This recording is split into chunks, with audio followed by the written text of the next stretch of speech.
Our next session is going to be on managing a neurodiverse workforce, and ensuring fair progression. And I think we've heard this morning from Kirsty, from Jane, about how to get things right at the policy level, from a legal perspective, from a recruitment perspective.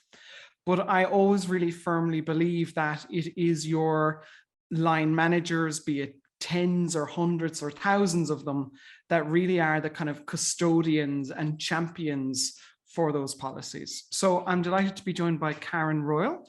Karen Royle is a chartered occupational psychologist. She has over 20 years experience of preparing return to work plans, completing cognitive-based assessments, doing coaching, doing case management.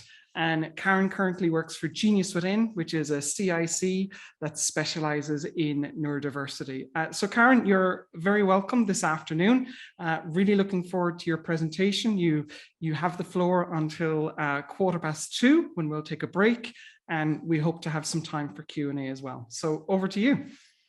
Okay, thank you very much. Thank you. Nice to meet you all virtually, although I can't see you all. Yes, I'm Karen Royle, and I'm going to be talking about managing a neurodiverse workplace and ensuring fair progression. So I'll just share the screen and with the slides for you. So Genius Within specialise in working with people with neurodiversities. That's our main focus. That includes people with dyslexia, dyspraxia, ADHD, autism, but it also includes people with various mental health problems and head injuries as well. So some of the acquired neurodiversities as well that we support people with. So yeah, the presentation that we're going to be doing today is a little bit based on some of the things we've learned from doing that kind of work. And we're now progressing forwards into doing a lot more work about helping organisations to change things a little bit so that you can support people, even perhaps when they've not even had a diagnosis. How can you support people? So that's some of the things that we're going to be touching on today. So let's have a think about what neurodiversity is. It sounds like from the introduction there that you might have already covered a little bit of this morning, but this is our little breakdown of different kinds of neurodiversity. So we think of it in 4 different categories. We've got applied neurodiversity, and we've got clinical neurodiversity, and then 2 different types of acquired neurodiversity. So with applied neurodiversity, we tend to be thinking of people with things like dyslexia, dyscalculia, dyspraxia, or DCD, as it's often called now, the developmental coordination disorder. So these are people who have had the conditions from birth. It's not something that's just new and has just emerged for them through life. They will have been born with these conditions, and they will have been noticing perhaps difficulties and challenges through their education years probably. So things like dyslexia, obviously we associate that with things like reading and writing skills. Dyscalculia we associate with numbers and difficulty with maths perhaps. DCD we associate with coordination related difficulties. Of course, with all of those things, there are other challenges that people experience as well, which we'll come on to a little bit later on one of the other slides. But the overriding thing that you notice is really related to educational world. People with clinical neurodiversity, again, might have been born with the condition, but this time we're probably seeing it more in relation to behaviours or the way they interact with people. Situations where it just feels perhaps as though they're not gelling in the same way as other people might be in terms of communication perhaps, and social interactions, etc. This group, the reason it's called a clinical neurodiversity is conditions in this group need to be diagnosed by a psychiatrist. So we need not just on the other group, you can have educational psychology that might be looking at the diagnosis, but with this group, we need to have a psychiatrist involved as well. And also there might be medications that we can give people to help some of the symptoms, not to treat or to cure or to change things, because it's how the brain is. So it's not going to change it completely, but it might help people to deal with some of the things if they're finding it a little bit challenging for them.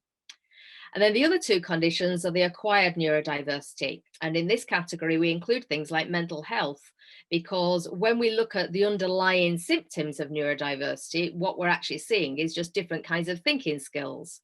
And if you've got a mental health problem, if you're struggling with depression at the moment, or if you're struggling with anxieties, then you might be struggling also with some aspects of your thinking. You might be finding it hard to concentrate. You might be finding it hard to make decisions.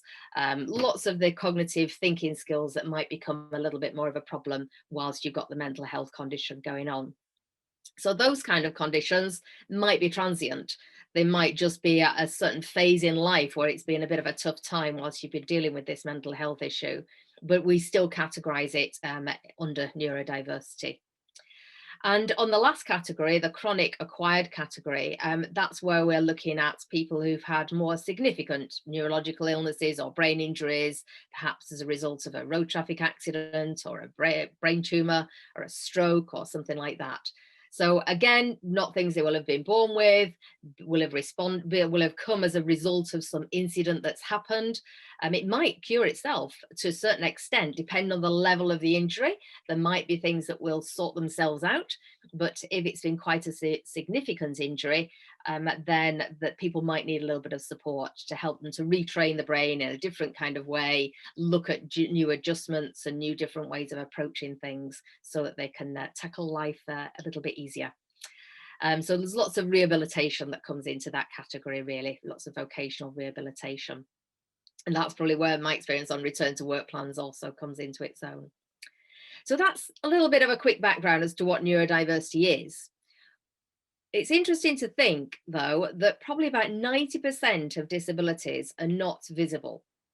So if you think that you might have somebody with dyslexia in your team, you might have somebody with dyspraxia in your team, but if you widen that and think about the mental health conditions as well, then the chances are you've probably got a lot more people in your team that might have some kind of neurodiverse condition than you expect. And also there will be people who have other kinds of hidden disabilities.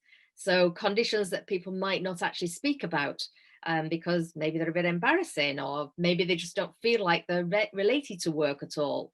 But still, they might be things that mean that people aren't concentrating quite so much. So we still look at those within all the categories that we're covering. So think of somebody who has a back injury, a leg injury, that if they're in pain because of some other physical injury, that will also be affecting their thinking skills. So that's why that 90% might seem like it's quite high, because with 90% of people with a disability, if we're including those that are invisible as well, there are a lot of people that will be in this category. So thinking about what neurodiverse conditions are all about, at Genius Within, we focus, as you can probably tell from the title of the company, A Genius Within, we focus on trying to identify the strengths. And whenever we do assessments for people, we look at strengths versus challenges. And the only way that somebody can be diagnosed with a neurodiverse condition is if you have those extreme strengths in comparison to the difficulties. So that's what this graph is actually showing. It's just showing that some people are very, very strong on some things and very, very much struggling and challenged by other areas. Most of us will probably follow that blue line in the middle. The dotted line represents the average, but the blue line represents where we all go up and down a little bit at times. But when you've got a neurodiverse condition, it's a lot more extreme. So you will have the highs and you will have the lower points where it's a lot more difficult. And because of those difficulties, in what we call it, this is a spiky profile, as we call it, and because of those difficulties in the spiky profile, the individual themselves might start to feel a little bit unsettled by things. So you might, for example, be very, very good at what we call big picture thinking.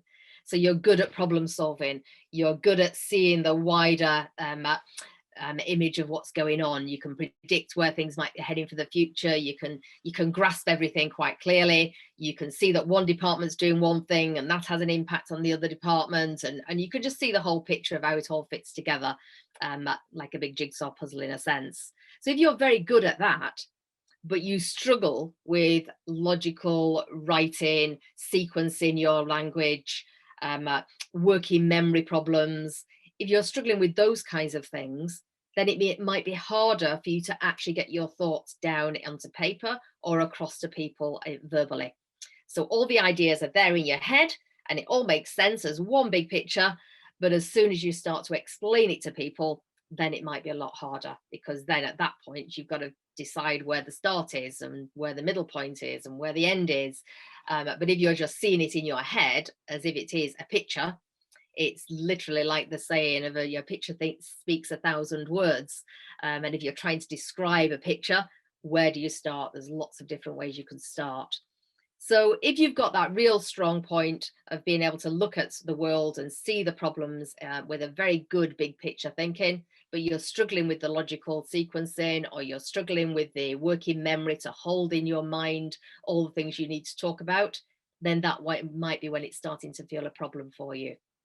So what we do when we're working with people at Genius Within is try to play to strengths. We understand the strengths that people have got, and then we try to use those to minimize some of the difficulties. So if you were coaching somebody in that kind of scenario, you would see that the person has got a good big picture thinking. You would recognize that they struggle to get the logic of that down onto paper.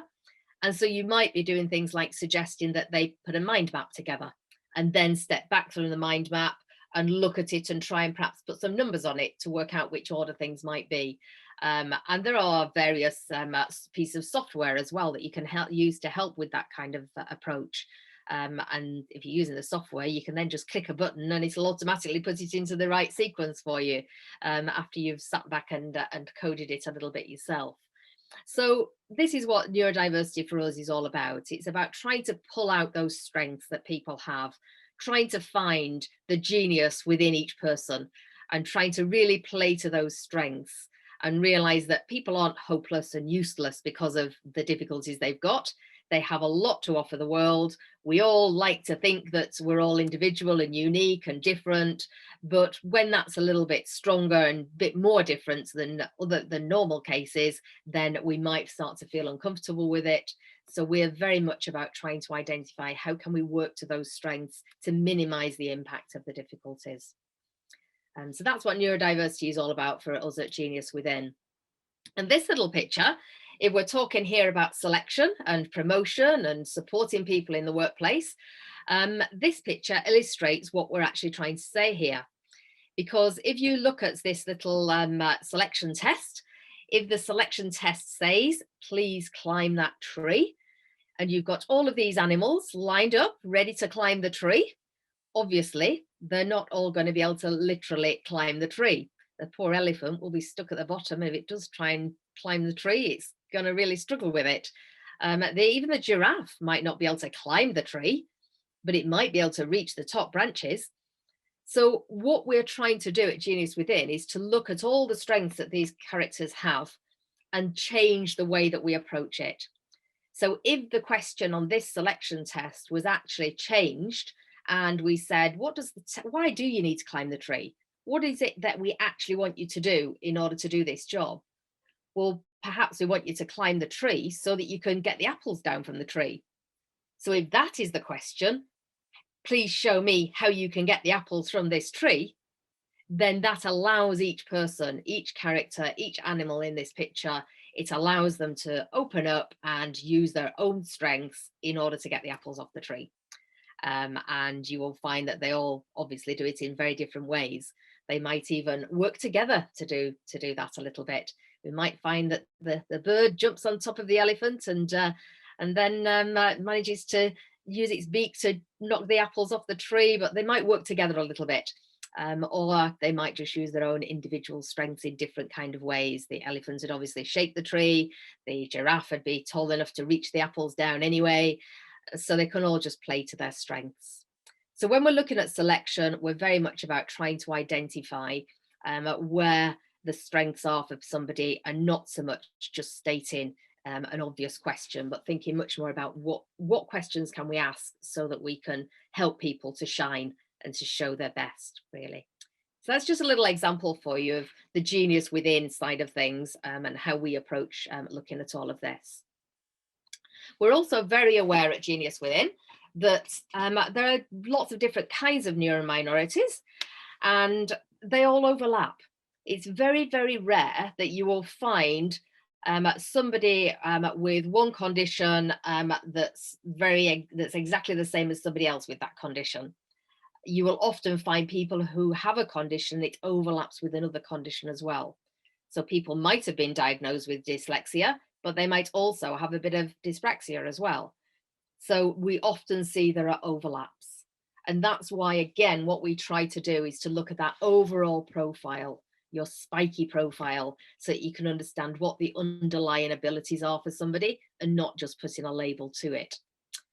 So on the next slide, I'll talk about different kinds of thinking skills that these different types of different types of neurominorities actually show. On the slide here, you can see that we've got dyslexia as being the people who are probably very inventive, very creative, very good at pattern spotting. Your dyspraxic people might also be good at pattern spotting, very good at big picture thinking. And they're also probably very good problem solvers, very determined problem solvers they might be. So these on this slide are very much characteristics that we associate with these kinds of conditions. Somebody with autism might have a lot of strengths associated with concrete thinking, being very clear, very specific. You might need to have somebody with autism in the team in order to be checking that all your policies are right, checking that all the rules are being followed in the right kinds of way. They might be very good at that kind of thing. People with ADHD might be very good at the quick thinking, the jumping between tasks, and multitasking, etc. So we need different kinds of skills basically in our team. That's what this is really telling us. So I'm sure the slides are available afterwards, so you can have another look at these slides. I'm very aware that we don't have a lot of time to be explaining all of these different conditions to you right now, but the main thing is to appreciate they're about strengths. They're not just about difficulties. They're about strengths, and they're about overlaps between different kinds of conditions. That's what we're actually thinking about. So if we think about in employment, we might have quite a lot of people who are working, still not 100% of people working. Obviously, we've always got some elements of unemployment. But if you look at people in the dyslexic community, for example, there are going to be more people in the dyslexic community who have who are in a situation of long-term unemployment. And the same with autistic people. So the equality that we've got to recruit people into employment isn't where it needs to be. We need to be doing things to attract more autistic people to apply for jobs in the first place.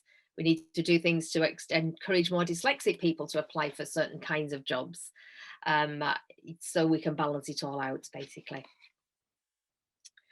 We also have legal responsibilities around all of this, of course. We've got the Equality Act that came out in 2010, and before that we had Disability Discrimination Act.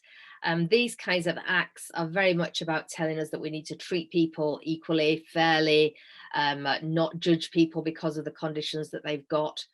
The definition actually says on the right-hand side there that a person has a disability if he has a physical or mental health impairment that has long-term consequences of at least 12 months. So if you've got conditions and symptoms that are affecting you for at least 12 months, and they're affecting your ordinary everyday life, they're affecting you in work, then you're probably covered by the Equality Act. You don't have to have a diagnosis in order to be covered by the Equality Act. And the way that I often like to think of this is if somebody in your workplace was to say they have a headache today, you wouldn't automatically say, well, we can't do anything to help you unless you go and get a diagnosis and find out what's happened and why you've got a headache, go and get some brain scans done and go and work out what's actually happened in order to get that headache. You would just support them and you would just put reasonable adjustments in place to help them on that particular day. And so if we're doing that with physical injuries and physical conditions, that's exactly what we need to do with these kind of neurodiverse conditions as well. So it might be the person hasn't had a diagnosis saying they've got dyslexia, but you can see they struggle with their concentration, they struggle with their written language, they struggle with fast reading perhaps, they struggle maybe with taking minutes in a meeting. If you're seeing that somebody is struggling with all of those kinds of things, the first course of action needs to be very much around what adjustments can we do here to support you. And one of the phrases that we often use in Genius Within is to say to people, just quite simply, how can I help you work at your best here? Is there another approach that we could take that will help you to get this job done? And just by asking those kinds of questions, you're going to open up the conversations a little bit more for people. And if you do that and ask people, how can we help you to work at your best? You don't need to then get into a long conversation about the condition, but it does make sure that you're not discriminating against people. If you've opened up the conversation with somebody, you're going to be less likely to make assumptions about their capabilities. So if you've got somebody who has got a label of dyslexia and you automatically say, well, we'd better not put them on just taking the minutes then, or you don't need to write the report, we'll get somebody else in the department to write the report, you just do the research. If you're making assumptions like that, you're actually directly discriminating against somebody. You might be failing to make the reasonable adjustments that they actually need, and they potentially could have a case against you for that. So we're all individual, we're all different, we're all going to require different kinds of support, but this kind of approach of looking at what does this particular person need to help them to work at their best, you can apply this principle to lots of people and still be then covering yourself in terms of disability discrimination. So it's helping you when people haven't got a label, as well as when people do have a label. And if you open up the conversation with people to find out how can we help you work at your best, you might then be able to negotiate and discuss lots of new ideas, such as, well, it's really going to help me if you use some color on your emails for me. Help me to see which bit of the email is going to be the bit you want me to actually respond to. Put it in bold, put it in a bigger writing if that's going to be the bit you want me to focus on. Or maybe somebody turns around and says, well, actually, it's working in this open plan office that's really tricky for me. If I could just go down the corridor and work down the corridor in that spare office, then I'm going to be able to concentrate a lot better. That's an easy adjustment to make for people. It's been quite interesting for us over the last year, thinking about the adjustments that for many, many years we've recommended to people to have. And for many years, we've said to people, why don't you ask if you could just have a day a week working at home? And that'll be the day when you can just get all your ducks in a row, sort everything out, make sure you're good to go for the rest of the week. And the number of employers that have turned around to us over the years and said, that's not going to work. You can't work from home in this job. That's just never going to work. But obviously, we've shown in the last year that most of us, unless you're doing a real face-to-face kind of job, a lot of us are able to work from home. So although your first reaction when somebody comes up with a suggestion of how you might be able to support them might be to kind of, oh, that's not going to work, and you might be feeling a little bit negative towards the suggestion that they've got, it's important to listen carefully to them of what are they actually saying here, because it might be a very straightforward response that you could put in place that will help enormously for them. One of the other ones that's identified on there is learning to recognize triggers. We do a lot of monitoring with people when we're doing coaching in order to help people to recognize what actually is it that's triggering the problem. So doing a bit of monitoring around that can also be very, very helpful, and helping people to just pause and think, when do I work at my best? When do I not work at my best? Because if I learn what I'm doing when I'm working at my best, I can then remember to do those things on the days when it's not quite so easy.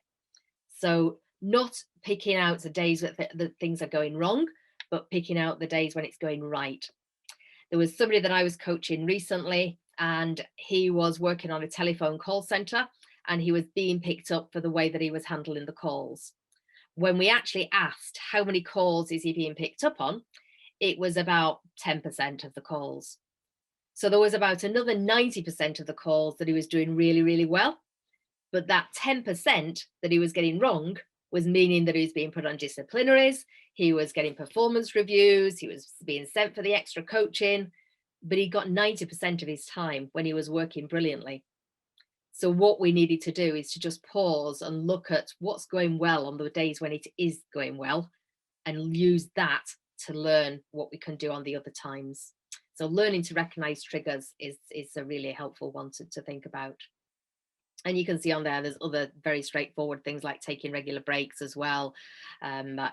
Just checking people have understood things when you explain things to them. There's lots of very basic strategies that you can use.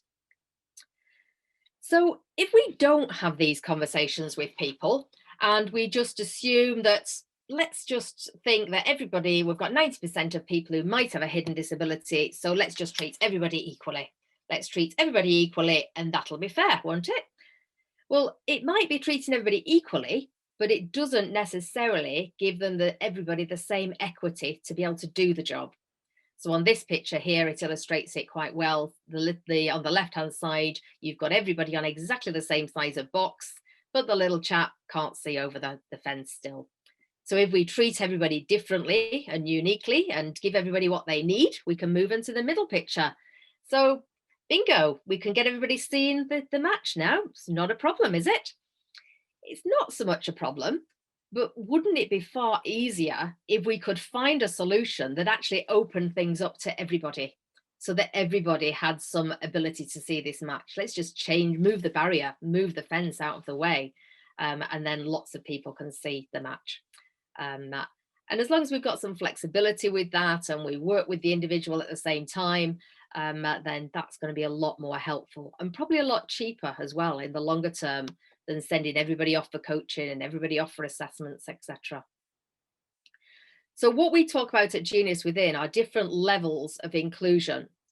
We've kind of moved in the world from excluding, and we now know it's against the law to exclude people because of their hidden disabilities.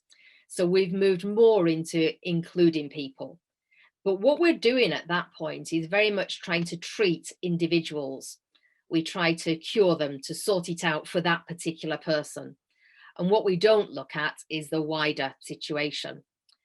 There has been a bit of a trend or a bit of a leaning towards companies and organizations deliberately recruiting certain kinds of neurodiverse conditions. So a classic one would be recruiting coders to do your computer related work and your IT related work. Recruiting people with autism, to do your IT and your coding related work. Or it might be something around recruiting somebody with ADHD to do all the jobs that need fast thinking, multitasking, and all of those kinds of jobs. There was one TV company that I heard about that was recruiting people with autism to design their quiz shows, to design the quiz questions, because they knew that people with that kind of mind might be more likely to delve into the depths of a topic and find questions that people might not know the answer to. So in some ways, that's really exciting. It's really nice. It's good. It's encouraging people to do to move into the employment market where they might not have done it before. But it isn't actually the ideal, because if you're doing that and you're saying we only want autistic people to fill this coding job, then you're actually immediately excluding a lot of other people. And we have to be quite careful with that, because it could be that it's another form of discrimination if you're saying that we only want a certain type of person. It's a little bit like nowadays, unless you have a very genuine reason to say you only want a woman or you only want a man to do a job, then you could be getting yourself in sticky water with it. So it's the equivalent to that. You want to be able to recruit people and allow them to come in of their own free will, not just because they've got a particular condition, but then you want to encourage them to be able to work well within your organization. So this is when we move towards the systemic inclusion, which is what was on the other picture of let's find strategies, let's find approaches that allow lots of people to overcome the problems here. And in HR related work, there are lots of different areas we can think about this. We can think about in the training kind of world, are we approaching training in a way that includes everybody? It's very inclusive. Are we giving some people the online training? Are we giving some people the face-to-face training? Are some people able to read a book, whereas others listen to a podcast or a recording, a webinar or something? So if we're doing all that different inclusion approaches in training, we're going to help a lot more people. And the same kind of things when we're designing the job as well. thinking about the job from all different angles and being very careful to think exactly what do we need person to do in this job, not automatically thinking they must have a certain level of qualification, but why do they need that qualification? What is it, the behavior you actually want them to see, that you actually want to see if they're doing that job well? So all of these things we can think about when we're designing jobs, and recruiting people and training people, in order to be more inclusive. If you're doing a performance review, are you doing that performance review with inclusivity in mind? A lot of the time people are picked up for problems and difficulties, such as your timekeeping's poor, or your concentration isn't very good, you don't focus very well in meetings. If you're picking up those kinds of things in a performance review, are you actually just showing the person where their problems lie, and showing them where their neurodiversity lies? So somebody who is picked up for poor focus, poor concentration in meetings, too much chattering in the meetings, they might actually be somebody with ADHD, and it might be better to look much more at what are the tasks you need to do and what kind of strategies can we put in place to help you to do those tasks, instead of saying what we don't want you to do. So the focus here is very much on wide recruitment, wide training approaches, and also about looking at what do we want you to do here, and not just what we don't want you to do. On the next few slides here, I've got a few more examples of this. So if you're doing assessment centres, you can do things like sending reading materials in advance, so that somebody who struggles with reading has perhaps got more time to digest things. You might want to give people more practice papers. You might want to give people more time at the beginning to calm the nerves. All of the things that are on this slide are things that you could do with everybody. And so then you are treating everybody equally. But if you need to do some particular adjustments for one person, you could also just talk to them. So it's about flexibility at this point, really. If you've done this universal design approach, it means that everybody's going to be supported. You're going to open up the opportunities for lots of people. But then if somebody still does have a problem, then you can still go in and be a little bit extra flexible if you need to be. So things like having coloured notepaper. People with dyslexia sometimes find it difficult working black and white.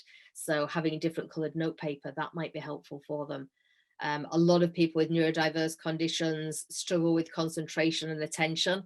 So bullet points are helpful, using shorter sentences, making sure you've got the right fonts for people to look at. All of these things are things that will help people. If you're interviewing people, doing things like asking questions in advance, giving people the option to write down the questions, giving them the questions 15 minutes before the interview so they've got a bit of time to think about it. Being aware of the environment. Is there some noise going on outside that might be something that most people might be able to just ignore a little bit, but it might still be just a little bit irritating. But if you've got somebody with autism, it might be something that they're really tuning into. And it's far better to move the office, find a different office for this particular interview, because you know you've got the building work going on outside. So looking at things like this are all going to be things that'll support people through the interview process. If you're seeing people when they're actually in work and they are struggling, then these are the kinds of things you're probably going to be seeing. These are the kinds of things that we find people come for coaching for. So people have got reporting memory problems, concentration difficulties, but also periods where they might withdraw from other people. They might not be as motivated. They might be procrastinating things, struggling with their mental health. All of these things they might be struggling with. There might be even times you've got periods of great productivity on there. So there might be times when you find somebody who's really, really good and they're being brilliant and really, really, really productive. And then it puzzles you because there's something else they're doing where they're not so productive. So if you've got big extremes in those kinds of things happening, that might be when the alarm bells are ringing, saying, actually, we need some other kind of support. This person might have some kind of neurodiversity and we might need to support them somehow in a different kind of way. This again has got lots of general strategies that you could use. Some of them were on the assessment centre slide that I mentioned a minute ago. But just looking at the middle one there with the meetings, allowing extra time before and after meetings to review where we're up to. providing handouts and slides before a meeting, providing the agenda so that people know clearly what's going to be talked about in the meeting, having frequent breaks in a meeting. That kind of thing is going to help everybody. Everybody gets a bit weary on meetings if they go on for too long. So having frequent breaks is going to help lots of people. So all of these kinds of things that we're talking about are all part of universal design, and they're going to help a lot more people. And if you start to do these kinds of things, you're going to be a large step forward in supporting people with neurodiverse conditions, even before you start to do individual assessments. And there's just a few more strategies on there. These are actually the ones that we tend to get people more often coming to coaching for. So people will tend to come for coaching because of literacy problems. They might perhaps want to know how to use some assistive technology. But these are the ones that are kind of top of our list, really, when we get people asking for coaching. Communications, conflict. We spend a lot of time at Genius Within dividing this out so that people start to think about, what am I actually seeing? What am I hearing? Versus what am I inferring from the situation? And if we do this, we help people to divide out between you're the problem compared to this situation is the problem. That's really what we want to be helping people to do, is we want people to understand, what am I seeing? What am I hearing? What didn't work well here? What did that I actually interpret from that? And how did it make me feel? What impact did it have for me? And if we divide it out like that, you've got the dotted line in the middle on this slide that shows the divide between evidence, interpretation, and impact. It means that you can really work with that person to say, it's not you that's the problem. It's not you that's the problem at all. It's just this situation didn't go very well. And the evidence I've got for that is X, Y, and Z. What do we now do about it? How can we change it? So this is all something related to a topic called clean language. So you might want to go and do a little bit more research on that afterwards. Like I say, this presentation isn't quite long enough to go into a lot of depth on some of these things, but I just wanted to give you a flavour for it. Then you can go and read a little bit more, or come back to Genius Within and we can help you a little bit further with these things. We can do a little bit of clean language work with people. We can help you to understand what this is all about in practice. But the gist of this really is moving away from mixing emotions and evidence together and seeming as though you're blaming one person. It's much more about the situation. Let's get on with the job and get the job done. Let's not get all emotional and all in a big drama about it all. Let's just get the job done. That's what this strategy is really telling us to do and helping us with. So those are, in a nutshell, the types of things that we do at Genius Within. It's a big whistle-stop tour of all the different topics that we cover. These are some of the programs that we have on offer, but if you go on our website, you will see lots more details on that. And yeah, at the end of the day, we think that it's a moral and social and economic imperative to have inclusion. We all lose when human potential is squandered. So what we want to be doing is very much about looking at the strengths and helping people to shine, and not helping people to feel squashed and picking up problems and negatives all the time, but just helping people to really play to their strengths that we all have somewhere, especially if you've got a neurodiverse condition and people might have forever told you that you're not good at various things. There will still be lots and lots of things that people are good at, and that's what we're trying to bring out here. So that is probably, yeah, the presentation. So probably open to questions really now. Thank you. Great.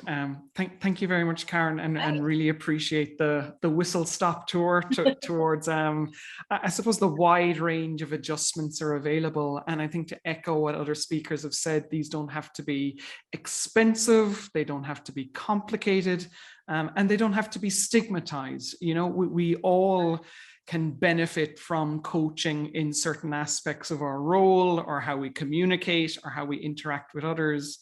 And coaching for people with neurodifferences, I think, is really no difference. It's about bringing the best out of people and helping them fulfill their potential at work.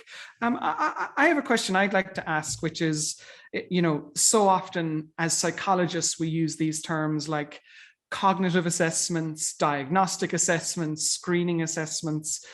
A question we get asked a lot from individuals and managers is, what does that process actually look like? You know, is it like an exam test? Am I going to be put on a couch with a psychologist? Could you talk us through Sure. what a cognitive assessment or a diagnostic assessment looks like? Sure, yeah. Well, you're probably not going to be put on a couch and drilled of all your life's experiences on everything, but you probably will have a conversation at the beginning about what are you experiencing? What is it like for you? What are the problems that you're experiencing? How long have they happened for? What kind of situations do they happen in? So you probably will have a conversation about the things that you're finding a bit of a challenge, because obviously we want to understand those, because that's what we're trying to sort out, really. So you will have some conversations about that. But after you've kind of had that time to explain the background, get to know the assessor a little bit, you'll feel a little bit less nervous about it, because sometimes it can be a bit nerve-wracking going into these kinds of things. So after you've had that little bit of time to just adjust to the idea that you're doing an assessment and you're feeling a bit calmer about it, the actual assessment itself will be a series of lots of different kinds of things. What we're trying to do on these assessments is to look at lots of different thinking skills. So you might have something where people read words out to you and you have to say the meanings of the words, because we're looking at vocabulary, perhaps. You might have an assessment where you have to look at a series of problems that are shown on a screen, and you have to work out the solutions to those problems that you can see with pictures on the screen. You might have something where something's read out to you and you have to remember it back to the assessor. Most of the assessments that we do only last probably 5 or 10 minutes.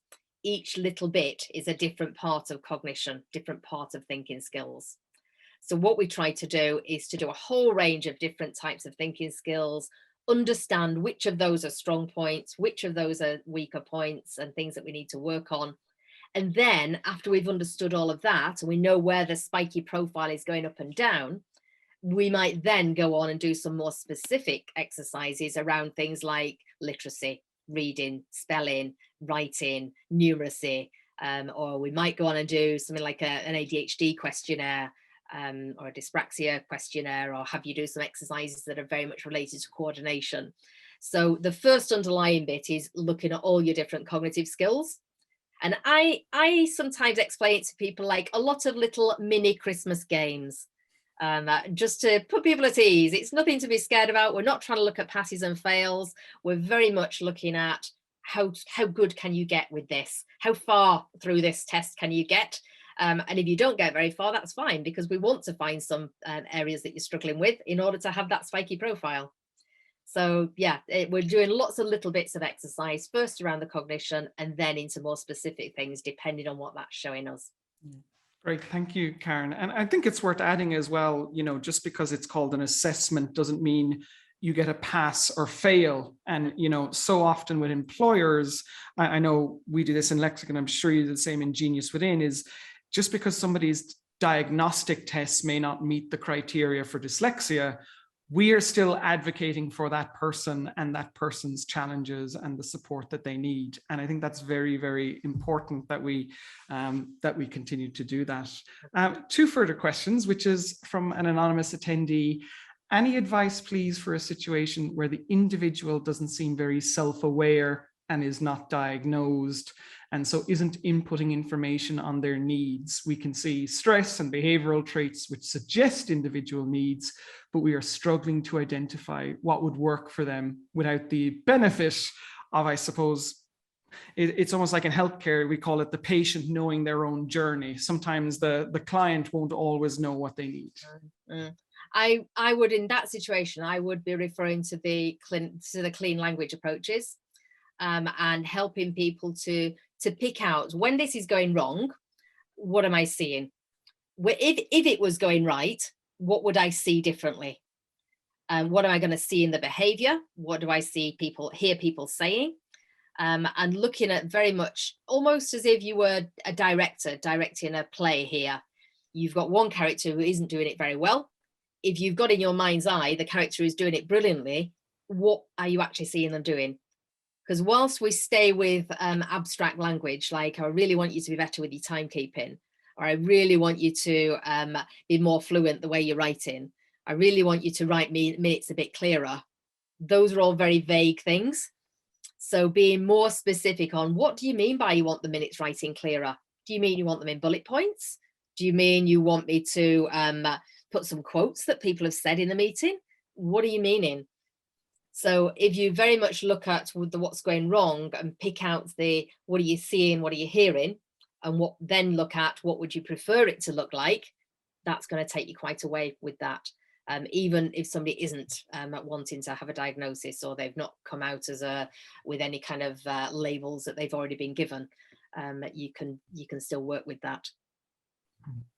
Another question from an anonymous attendee. Do you see any risks or downsides associated with bracketing things like brain damage and mental health with neurodifferences like autism, ADHD, and dyspraxia?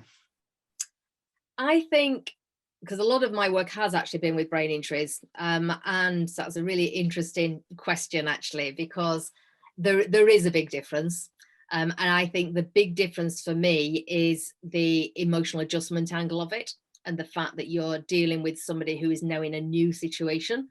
If you're working with somebody who's got dyspraxia, dyscalculia, dyslexia, etc., they've kind of got to know that person, as it were, through many years. But if you've got somebody who's had a traumatic injury, they're getting to know a new person. So it almost needs a new level of understanding from people around you, from the individual. It needs more patience. It needs more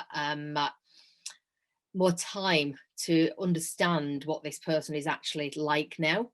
And I think that's the risk of putting it all into one package and saying that it's all exactly the same. Because it is the same in terms of we're working with people who have strengths or weaknesses in various cognitions, but it's not the same in terms of the way that people are experiencing it. And I think that's always really, really important to recognize.